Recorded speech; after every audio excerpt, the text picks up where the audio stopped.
할렐루야. 오늘 주일 오후 예배에 나오신 성도님들, 또 우리 대청부 여러분 환영하고 축복합니다. 3월 한 달도 참 수고하셨습니다. 이번 주에 이제 4월이 시작되고 또 4월을 맞이하게 될 텐데, 그 어느 때보다 하나님께서 하실 일들을 기대하게 되는, 우리 하나님 때문에 기뻐하게 되는 그런 한 달 되시길 간절히 소망합니다. 우리 같이 샬롬으로 3번 인사할까요? 같이 인사하겠습니다. 시작. 샬롬, 샬롬, 샬롬.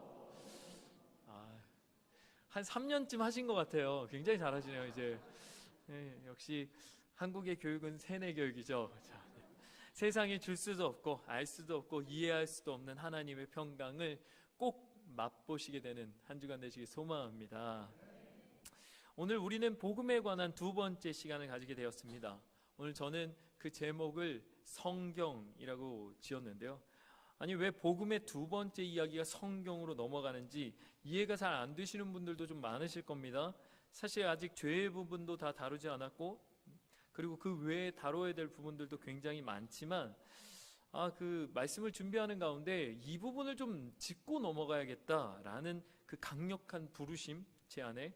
그래서 덕분에 오늘 성경에 관한 이야기를 조금, 길지도 않습니다. 길게 나누려면 정말 성경에 관한 이야기는 정말 한도 끝도 없는데요. 오늘 좀 잠깐 나눠봐야 할 것 같습니다. 우리는 오늘 하루 종일 예배를 드렸습니다. 제가 일주일을 세어보니 제가 드리는 예배가 최소 9번, 그러니까 새벽 예배와 수요 예배, 주일 오전 오후 이렇게 드리고 있더라고요. 저와 함께 예배하신 분들도 한 주간 그 정도 예배를 드리시지 않으셨습니까? 그렇다면 우리가 예배를 드리는 대상은 누구십니까? 이건 너무 쉬운 문제죠. 하나님, 온 천지 만물을 지으셨고 나를 만드시고 우리를 만드신 그 하나님이 우리의 예배의 대상이요 우리의 믿음의 대상인 줄 믿습니다. 그러면 우리는 왜 그분께 예배를 드리고 있는 걸까요? 왜 우리는 그분께 찬양을 드리고 또 기도를 드리고 있을까요? 만약에 우리가 믿는 그 하나님이 우리가 드리는 예배를 안 좋아하시면 어떻게 하죠? 여러분들은 사랑을 해보셨습니까?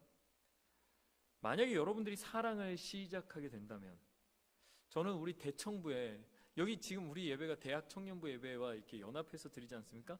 저는 우리 대청부가 거의 이쪽에 앉고 여기 조금씩 나눠져 앉았는데, 우리 대청부에 사랑의 바람이 시작됐으면 좋겠습니다. 아멘 해주세요. 본인 거 아니라고 막 이렇게 막 저기 아멘, 사랑의 말이에요. 이게 여러분, 이 꽃피는 계절에 친구들끼리 어울리지 말고 이성들끼리 좀 만나셔야 됩니다. 원래 청년부의 목적은 모이고 흩어지는 겁니다. 다 시집 장가 가서 청년부가 없어지는 거예요. 이게 너무 중요한 목적이에요. 다 이렇게 전도회로 올라가야 되는. 그죠? 그렇게 되길 간절히 소망합니다. 고개 숙이지 마세요. 당당하게. 여러분, 그래서 이번에 또 비누 만들기 저희 하는데요. 그 여자들끼리 남자들끼리 만들지 마시고 같이 만드세요.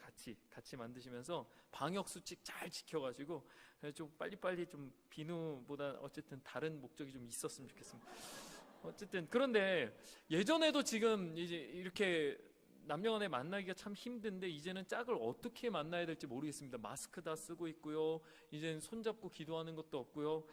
어쨌든 교회에 와야 돼요. 교회 와서 봉사하고 그러다 보면 또 만날 거라 생각이 드는데, 만약에 사랑하는 사람이 생겼습니다. 그 사람이 좋아할 줄 알고 꽃을 주었어요. 제철에 맞는 꽃, 봄에는 튤립을 주고요. 여름엔 붉은 장미를 주었습니다. 그렇게 꽃을 계속 주었는데 알고 봤더니 그 사람이 꽃 알레르기가 있는 거예요. 그럼 어떻게 될까요? 나는 사랑을 열심히 표현했지만 상대방에겐 그것이 고통이 되는 것이죠. 그래서 사랑에 반드시 동반되어야 하는 건 상대방에 대한 이해와 그 사람에 대해 알아가는 과정이 반드시 필요합니다. 그렇다면 우리가 섬기고 예배하는 하나님에 관해서 우리는 어떻게 알 수 있을까요?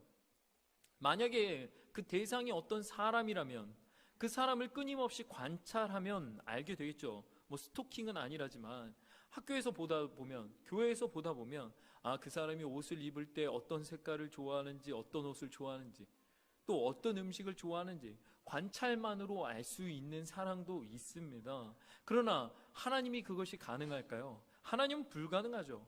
아무리 테슬라의 일론 머스크라는 사람이 화성으로 가는 우주선을 지금 막 개발하고 있지만 화성이 아니라 다른 은하로 가는 우주선을 개발한다 해도 하나님을 발견할 수 있을까요? 아니요. 택도 없죠.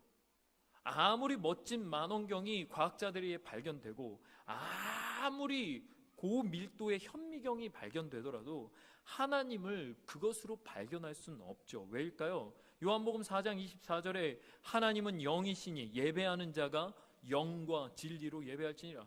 하나님은 영이시기 때문입니다. 영을 발견할 수 있는 특별한 무언가가 있지 않는 이상 우리는 그분을 발견할 수 없다는 거예요.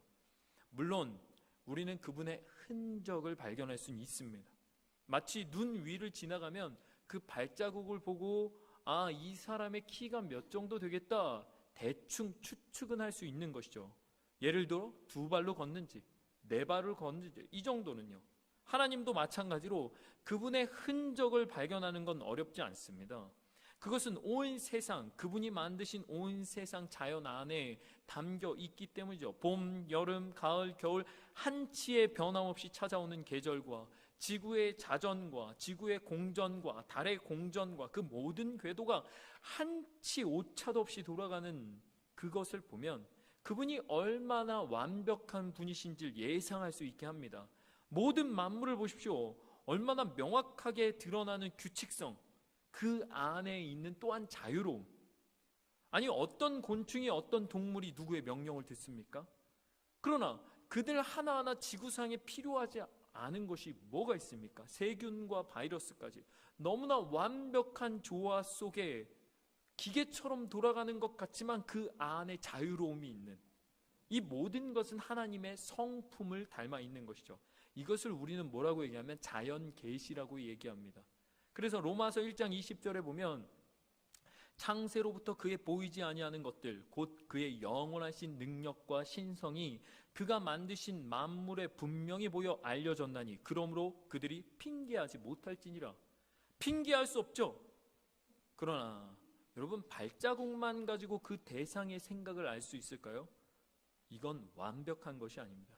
그래서 사람들이 오해를 하는 겁니다. 그리고 오히려 완벽한 그 창조물들 자체가 너무 완벽하다 보니 그것들을 숭배하게 되는 거죠. 고대 이집트뿐만 아니라 그리스와 메소포타미아, 중국에서도 태양을 숭배하고 강을 숭배하고 바다를 숭배하고 바람과 수많은 자연 대상들을 숭배하는 겁니다. 심지어 돌과 나무까지도요. 숭배했었죠. 이는 하나님을 분명하게 인식할 수 있는 지식이 없었기 때문입니다. 그분의 흔적을 보고 그분의 흔적 앞에 엎드려 절한 것과 같은 어리석음인 것이죠. 그 가장 위대한 창조물들 가운데 우리 자신이 속해 있다는 걸 모르고 그렇게 한 것이죠.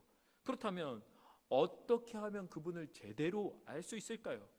그분의 존재는 너무 커서 만약에 우리가 그분을 만난다면 그분을 이해할 수 있게 될까요? 이건 진짜 어려운 문제입니다. 예를 들어 볼까요? 세상에서 가장 똑똑한 개미가 있다고 생각해 봅시다. 그 개미가 여기 바가론이라는 저를 만났어요. 그 개미와 저의 만남. 그 개미가 저를 아주 정확하게 인식했습니다. 그럼 그 개미가 저를 어떻게 이해하게 될까요? 프랑스의 천재 작가 베르나르 베르베르의 개미라는 소설이 있었습니다. 그 내용 안에 보면 거기에 개미가 나오는데 개미들이 굉장히 똑똑해요. 그런데 개미가 사람들을 발견하는데 그들을 뭐라고 부르냐면 흰 공이라고 불러요. 흰 공. 흰 공이라고 부르는데 왜 흰 공이라고 불렀냐면 그 개미들이 인식한 그 경험 안에서의 사람은 어린아이가 위에서부터 개미를 죽이려고 손가락으로 찍어 누르는 것밖에 본 적이 없는 거예요. 그러니까 이 조그만한 개미가 위에서 찍어 내려오는 손가락들을 보니까 그 손가락 끝이 공처럼 보이는 겁니다.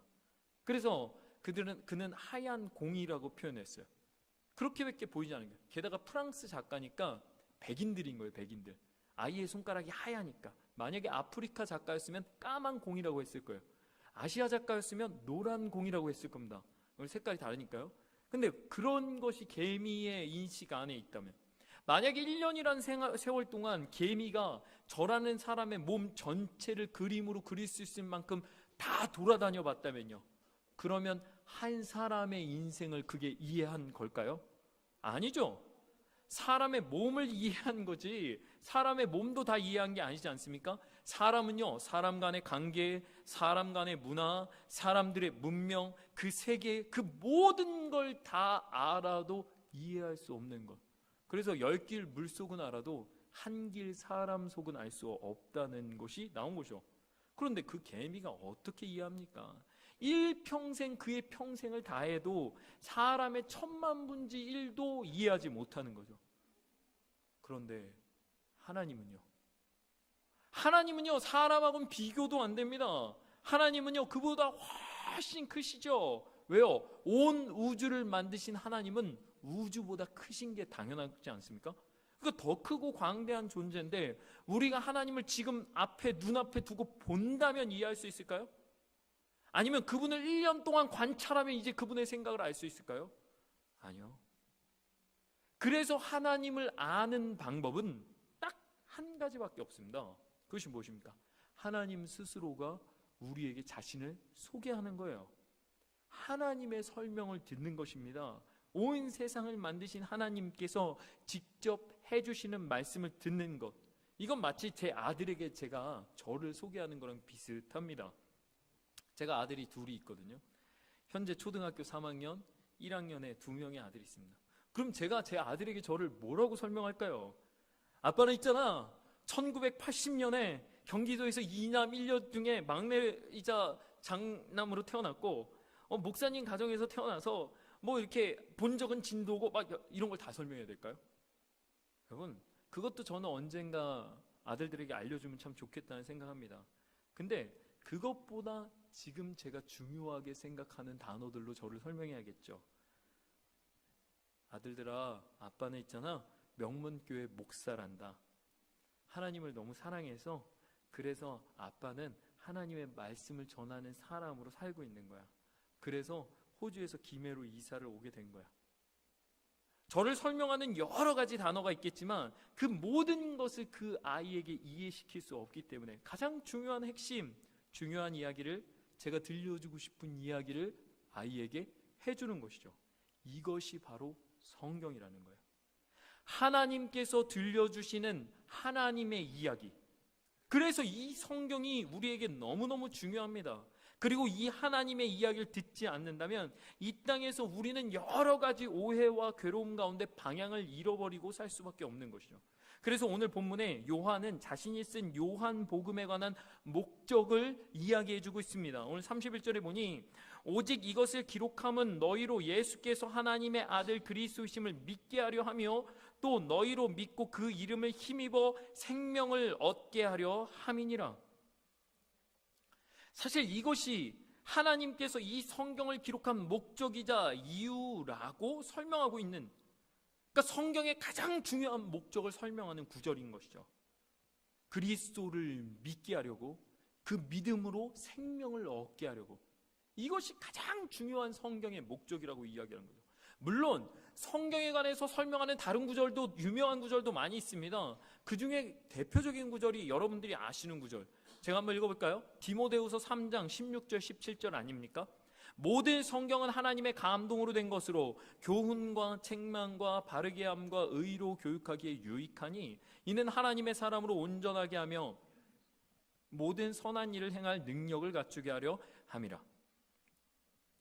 여기에 성경의 목적이 어떻게 되어 있습니까? 교훈과 책망과 바르게 함과 의로 교육하기에 유익하니 하나님의 사람으로 온전하게 하며 선한 일을 행할 능력을 갖추게 하려면, 그러니까 이 구절을 보고 많은 분들이 어떻게 생각하냐면 성경은 지혜를 주는 책이다 라고 생각합니다. 이것도 사실입니다. 그러나 이건요, 진짜 성경의 목적을 성경을 제대로 안 보신 거예요. 왜냐하면 고기 뷔페에 가서, 고기 뷔페 가보셨습니까? 고기 뷔페에 가서 거기 가니까 고기도 뭐 마음껏 먹을 수 있지만 샐러드도 마음껏 먹을 수 있잖아요. 그 고기 뷔페에 가서 이건요, 샐러드만 실컷 먹고 온 거나 마찬가지예요. 성경에 그런 기능이 있습니다. 지혜를 주고 명철을 주는 기능이 있을지 모르겠어요. 그러나 성경은 문맥 안에서 그 의도를 명확하게 파악하셔야 돼요. 그 앞절을 보셔야 돼요. 그 앞절을. 디모데후서 3장 15절을 보셔야 됩니다. 우리 함께 읽어보겠습니다. 시작.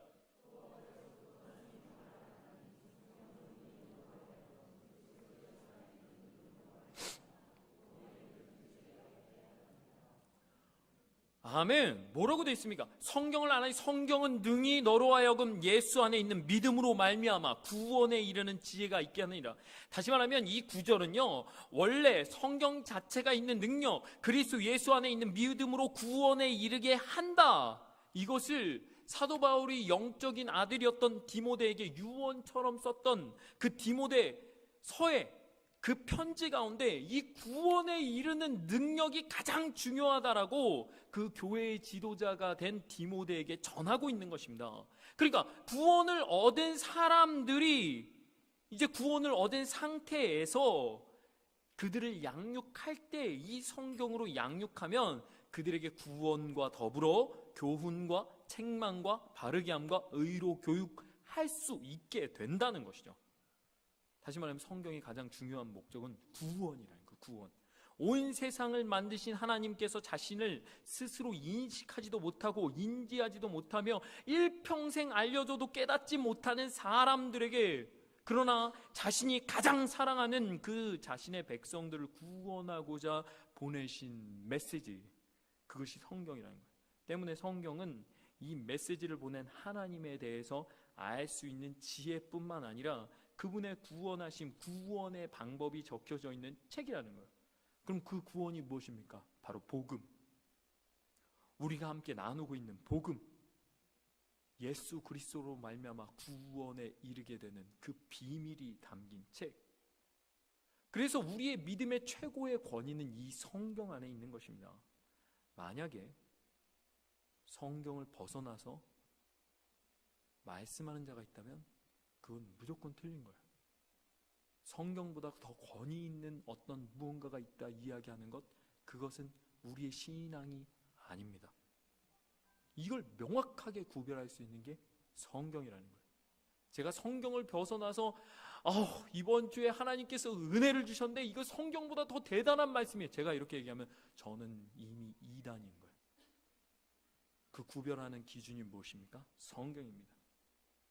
근데요, 그럼에도 불구하고 참 이상한 게 우리 성경을 참 잘 읽지를 않습니다. 제가 이게 진짜 있었던 일이에요. 어제 제가 원로 목사님께 한 가지 이렇게 전화를 드려가지고 궁금하다고 질문을 했었어요. 제가 이 명문교회에 와서 다른 교회에서 그동안 저도 한 40년 교회를 다녔잖아요. 다른 교회에서 한 번도 보지 못한 광경이 이 교회에 있는 거예요. 봤더니 우리 성도님들은 댁에 가서 성경을 어떻게 읽으십니까? 제가 보니까 교회에 성경을 다 두고 다니시는 거예요. 각 자리마다 성경을, 진짜 저는 이런 교회를 본 적이 없거든요. 다 두고 다니시는 거예요. 심지어 가방도 두고 다니고, 가방이 몇 개예요? 한 20개는 가방이 걸려 있는 거예요. 어떤 건 명품입니다. 명품 가방이 그냥 걸려 있어요. 그리고 제가 여쭤봤죠. 목사님, 저희 교회는 성경을 두고 다니시는데 그럼 그분들은 어떻게 읽으시나요? 그랬더니 당연히 집에 성경이 따로 있다고. 교회에서 읽는 성경과 지금 고개를 안 끄덕이시는 분들은 제가 한 권밖에 없는데 지금 놓고 다니. 그러니까 그렇다고 뭐 교회 와서 성경을 읽으시는 걸 제가 본 적은 없거든요. 그러니까 이게 집에 따로 있으신가? 있으실 줄 믿습니다. 그래. 근데 진짜 궁금했습니다. 그래서 제가 지금 명문교회 와서 지금 제가 뭐 이렇게 특세를 하자고 하진 않았지만 이렇게 본의 아니게 이렇게 특세가 중간에 멈춰지면서 오자마자 특세를 3주간 하지 않았습니까? 특세를 인도하면서 아시는 분은 아시겠지만 지금 창세기부터 매일 한 권씩 성경을 떼어가서 지금 3주간 했더니 이제 어제 욥기까지, 창세기부터 욥기까지 왔죠. 저도 한 번도 이렇게 말씀을 전해본 적이 없는데 저한테는 너무 큰 은혜의 시간인 거예요. 저한테도 너무 감사한 시간들. 성도님들은 어떠신가요? 괜찮으신가요? 그렇다면 우리는요, 성경을 읽어야 하는 거예요. 온 세상을 만드신 하나님의 뜻과 그분을 알 수 있는 방법이 여기 외에는 없습니다. 과거에는요, 이 성경이 이렇게 한 권으로 되어 있는 게 아니고 이 성경이 두루마리로 되어 있었어요. 두루마리로. 양피지라는 양의 가죽으로 된 그 책은요, 두껍고 무거워서 감히 한 권, 그러니까 창세기 같은 책 한 권을 실으려면 버스에 가득 실어야 했습니다. 들지도 못하고 아무나 읽을 수도 없었죠. 마틴 루터가 종교개혁을 한 이유가 무엇입니까? 당시 로마 교황청에서 아무나 성경을 못 읽게 했습니다. 주교들이나 신부들 외에 이 성경책을 읽는 것을 허락하지는 않았어요. 라틴어로 된 성경 외에 번역도 금지했었습니다. 왜 그들이 그렇게 했습니까? 그들은 이 성경 말씀 안에 생명이 있다는 걸 알았던 거예요. 진리의 말씀이, 이 말씀이 자신들에게 부와 영예를 줄 거라는 걸 확신했기 때문입니다. 그래서 그 악한 자들은 그것을 자신들의 특권으로 이용했죠. 그래서 마틴 루터와 같은 종교개혁자들이 목숨을 걸고 종교개혁을 시작했고, 95개조 반박문을 걸고 성경 외에는 다른 것이 없다. 그래서 바르트부르크 성 지하에 숨어서 독일어 성경을 번역하였죠. 구텐베르크의 인쇄 기술을 통해서 모두에게 이 진리의 성경을 보급했습니다. 인쇄술의 발달과 함께 성경을 읽게 된 사람들, 그 진리를 자기 손에 쥐었다는 것만으로 그들은 기뻐했어요. 내 힘으로 읽을 수 있는 그 기쁨, 그것은 이루 말할 수 없는 감격이었습니다. 종이의 질도 좋지 않고 성경 전체도 아니었지만 그 작은 쪽복음을 들고 기뻐 뛰며 또 읽고 또 읽었을 그 성도들의 모습이 상상이 가십니까? 대한민국에 전해진 첫 성경도 그랬습니다. 중국에서 한자를 통해 전해진 그 쪽복음은 서상윤이라는 분을 통해 1882년 최초로 번역된 누가복음, 쪽복음이죠. 그러나 그 책을 들고 기뻐하던 우리 민족이 한국어로 된 완전한 구약과 신약 성경을 가지기까지 그 이후로 30년이 걸렸습니다. 저는 아직도 어렸을 때를 기억해요. 제 어릴 적 성경은요, 지금처럼 왼쪽에서 오른쪽으로 읽는 게 아니고 오른쪽에서 왼쪽으로 읽었었습니다. 그리고요, 위에서 아래로 쓰여져 있었어요. 청년들 상상이 가십니까? 책이요, 오른쪽에서 왼쪽으로 읽고요, 위에서 아래로 쓰여져 있었어요. 그 옆에는 예수님의 보혈을 닮은 빨간색, 그리고 여긴 까만색 성경 전서. 지금은 어떻습니까? 보기도 예쁘고 보암직도 하고 먹음직도 하게 예쁘게 좋은 가죽과 해설도 다 되어 있고, 예수님의 말씀은 색깔도 다 다르게, 주제도 다 성경의 요약까지 적혀 있는 이 성경을 입맛대로 취향대로 예쁜 디자인을 선정해서 누구나 서점에 가면 2만 원이면 구매할 수 있게 되었죠. 그래서 읽고 있냐는 거예요. 우리는 얼마나 성경을 읽고 있을까요? 복음은, 예수 그리스도의 복음은 이미 완성되어 우리를 구원에 이르게 했습니다. 우리는 죽어도 천국에 갈 수 있는 약속된 하나님의 백성이고 그분의 자녀로 선택되었고 확정되었습니다. 그러면 끝인가요? 그건 아닌 거예요. 그분의 말씀을 보고 들으며 그 말씀을 통해 내게 주신 구원, 그 구원, 하나님이 나를 어떻게 사랑하셨는지, 내가 하나님을 어떻게 사랑해야 하는지, 어떻게 믿어야 하는지, 어떻게 순종해야 하는지를 끊임없이 말씀을 통해 들어야 하는 겁니다. 지금도 얼마나 많이 기도하고 계십니까? 기도할 때 하나님, 내게 좀 응답해 주십시오. 하나님 좀 응답해 주십시오. 하나님 나에게 좀 말씀해 주십시오. 그 목소리를 나에게 들려주십시오. 하나님의 음성은 너무나 명확하게 듣기를 원하면서 왜 성경을 안 읽으십니까? 하나님은 이걸 통해서 말씀하십니다. 하나님은 무조건 이걸 통해 말씀하십니다. 하나님은 끊임없이 성경을 통해서 그분의 음성을 직접 들을 수 있는 길이 여기에 있다는 거예요. 그러면 읽어보시지 않겠습니까? 제가 이번 주 고난주간을 맞이해서 작은 이벤트를 좀 해볼까 합니다. 제가 교회에 보니까 이런 성경이 있더라고요. 저희 교회에. 여러분 이게 보셨습니까? 와, 정말 여러분, 야, 이렇게 큰 성경, 여기 성경 읽기 교회 비치용. 와, 너무, 야, 정말 이런 성경이 있습니다. 저희 교회 이런 성경이 있는데, 이 성경을 제가 원래 1층 예배실에 놓으려고 했는데 여기다 놓겠습니다. 여기 요 앞에 여기다 놓을게요. 여기다 놓고 그러면 시간이 되실 때마다 와서 읽으시는 거예요. 릴레이로. 릴레이. 여러분 릴레이 아십니까? 제가 만들었어요. 릴레이 성경 읽기표. 여기다 같이 놓겠습니다. 그러면 본인이 며칠 날 몇 시에 와서 자기 이름 적고 창세기 1장부터 몇 장까지 읽고 갔다는 걸 체크하고 가시는 거예요. 그럼 그 다음 살에 아무 때나, 저희 교회 얼마나 좋습니까? 문은 잠겨 있지만 비밀번호 아시니까 아무 때나 24시간 와서 읽고 싶을 때 와서 읽고, 혹시 내가 읽으러 왔는데 누가 읽고 있으면 그 자리에 앉아서 기도하고 그리고 읽는 거예요. 한 권 읽는데 얼마나 걸릴까요?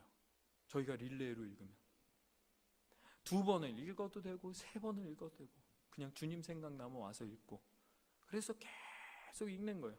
그리고 여기 이렇게 다 해서 이거 여기 다 적어갖고 한 권 다 끝나면 뭐 추첨을 해서 선물을 주든 그건 한번 고민해 보겠습니다.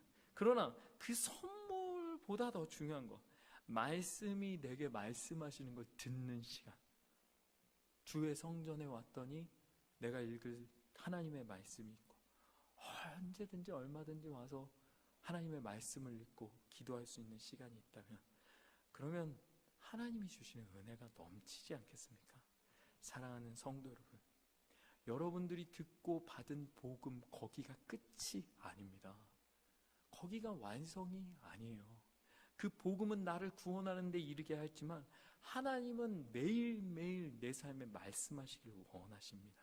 하나님의 말씀을 읽고 듣고 행함으로 자라게 되기를, 끊임없이 자라나 예수 그리스도의 장성한 분량에까지 이르게 되시는 온 성도님들 되시길 간절히 소망합니다.